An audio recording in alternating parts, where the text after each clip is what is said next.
In the grand palace of Persepolis, where the scent of jasmine lingered in the air and the walls echoed with tales of ancient glory, a young queen sat on her gilded throne, her mind racing with doubt. Surrounded by wealth unimaginable, servants at her beck and call, and courtiers who showered her with praises, Queen Laleh of Persia felt a void growing within her heart. She had always been told that power and riches would bring her happiness, but as she gazed upon the faces of those who claimed to love her, a troubling question gnawed at her soul.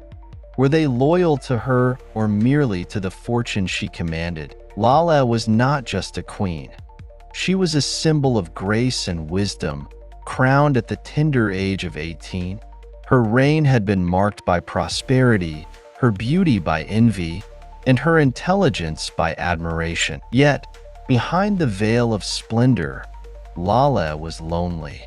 She could no longer distinguish genuine affection from flattery. Every smile seemed forced, every compliment rehearsed. The more she bestowed, the more hollow the gratitude felt. One night, as the moonlight bathed her chambers in a silvery glow, Laleh resolved to uncover the truth. She devised a plan so audacious that it sent shivers down her spine. She would feign the loss of her entire fortune, stripping herself of all wealth and power, to see who among her inner circle would remain loyal. The thought of seeing the true nature of those around her both terrified and exhilarated her. Would they stand by her, or would they turn away when her crown no longer glittered with jewels? The very next day, Queen Laleh summoned her most trusted advisors and declared with a trembling voice that the empire had fallen into financial ruin. A series of catastrophic investments, she claimed, had drained the royal treasury, leaving her penniless. She announced that she would relinquish her throne, live as a commoner, and that those who wished to stay with her could do so without the promise of wealth or status. The news spread through the palace like wildfire. The courtiers were stunned, their faces pale with shock. Some whispered among themselves, speculating on the truth behind the queen's sudden misfortune, while others eyed her with pity and disbelief. But none were more affected than her closest confidants. The ladies of the court, her childhood friend Aram, the palace steward Farhad, and her trusted advisor Kian. Laleh watched each of them carefully, her heart pounding as she waited to see their reactions. Aram, who had grown up with her in the palace and had always been her closest companion, was the first to speak. "Laleh," Aram said, her voice wavering, "this cannot be true. How could this happen? Surely there is a way to recover your wealth. We must consult with the elders, seek counsel from the gods. We cannot give up hope." But Laleh shook her head solemnly. "It is done, Aram. There is no going back. I have lost everything." Aram's eyes filled with tears as she took Laleh's hand. "Then I shall stay by your side, no matter what. You are more than a queen to me. You are my sister. We will face this together." Farhad, the palace steward who had served Laleh's family for generations, was next to pledge his loyalty. "Your Majesty," he said, bowing deeply, "I have served this family all my life, and I will not abandon you now. If it means we must live humbly, then so be it. I am at your service, whether in a palace or a simple hut." Kian, however, remained silent. The queen's advisor, known for his sharp mind and strategic brilliance, seemed troubled, his brow furrowed as he stared at Laleh, as if searching for something beneath her calm exterior. Finally, he spoke, his voice measured and cold.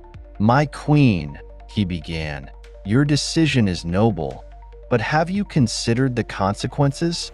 The people will lose faith. The empire will crumble.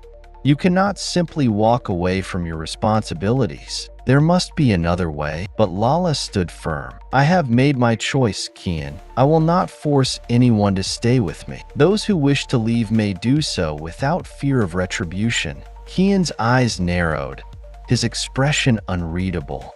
"Very well, Your Majesty," he said, bowing slightly. "I will respect your wishes. But know this, loyalty is a fragile thing. When the foundation upon which it is built crumbles, so too may the bonds that hold us together." With that, Kian turned and left the room, leaving Laleh with a sinking feeling in her heart. She had always trusted Kian, relied on his counsel, but now she wasn't so sure. Was he warning her, or was he preparing to abandon her? Over the next few days, the palace underwent a transformation. The opulent decorations were removed, the servants were dismissed, and the once grand halls echoed with an eerie silence. Laleh herself donned simple clothing, her regal appearance replaced by that of a commoner. She moved into a modest cottage on the outskirts of the city, taking only a handful of her most loyal servants with her.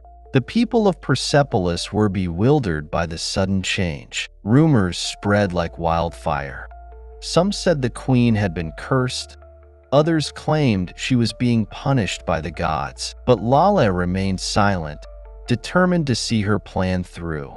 As the days turned into weeks, Laleh observed those who chose to stay by her side. Aram was as devoted as ever, spending her days tending to the cottage and her nights comforting the queen.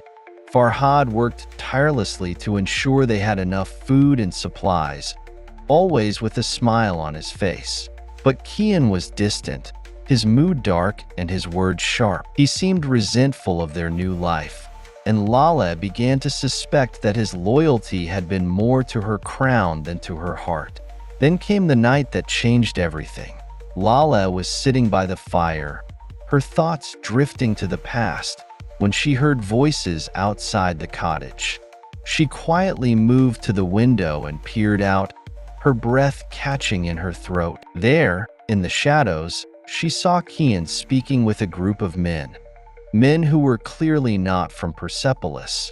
They were dressed in dark robes, their faces hidden by hoods, and their voices were low and menacing. Laleh strained to hear their conversation, her heart pounding in her chest. What she heard made her blood run cold. "Kian," one of the men said, "you promised us wealth and power, yet here we find you living in squalor. Where is the treasure you spoke of?"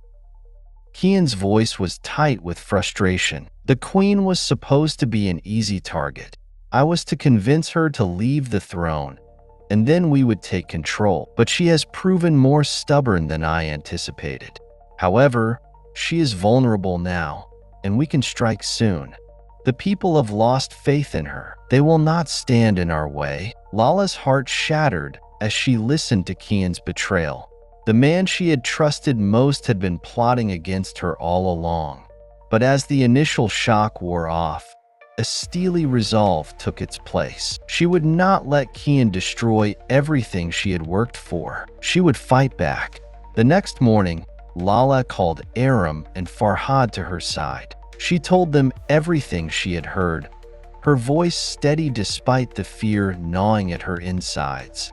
Together, they devised a plan to expose Kian's treachery and reclaim the throne. That evening, as the sun dipped below the horizon, casting a crimson glow over the city, Laleh put their plan into action. She returned to the palace, this time not as a queen in exile, but as a rightful ruler reclaiming her power. With the help of Aram, Farhad, and a handful of loyal guards, she stormed the council chamber where Kian and his conspirators were meeting.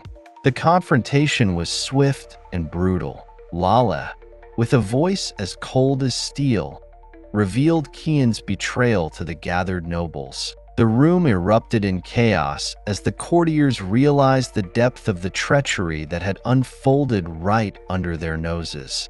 Kian, seeing his plans unravel, attempted to flee, but was quickly captured by Farhad and the guards. As Kian was dragged before her, Laleh looked him in the eye, her heart aching with the betrayal she had suffered. "You were once my most trusted advisor," she said, her voice laced with sorrow. "I trusted you with my life, and you repaid me with treachery. You will face justice for your crimes, not just for me, but for the people of Persia." Kian, now a broken man, could only bow his head in defeat. The once brilliant strategist had been outmaneuvered by the very woman he had sought to destroy. With Kian's betrayal exposed and the threat to her throne neutralized, Laleh took her rightful place as the Queen of Persia once more. But she was no longer the naive young ruler who had once doubted the loyalty of those around her. She had seen the true nature of those who surrounded her, and she knew now who she could trust. Aram and Farhad, who had stood by her through the darkest days, were rewarded with positions of honor in her court. They had proven that their loyalty was not to her wealth or power, but to her as a person, to the queen who had shown them kindness and trust. In the end, it was not riches or titles that bound them together, but the strength of their true friendship and unwavering loyalty. Laleh knew that, with them by her side, she could face any challenge that the future might hold, secure in the knowledge that she was surrounded by those who truly cared for her. What would you have done in her place? Is loyalty stronger than wealth? Share your thoughts in the comments below.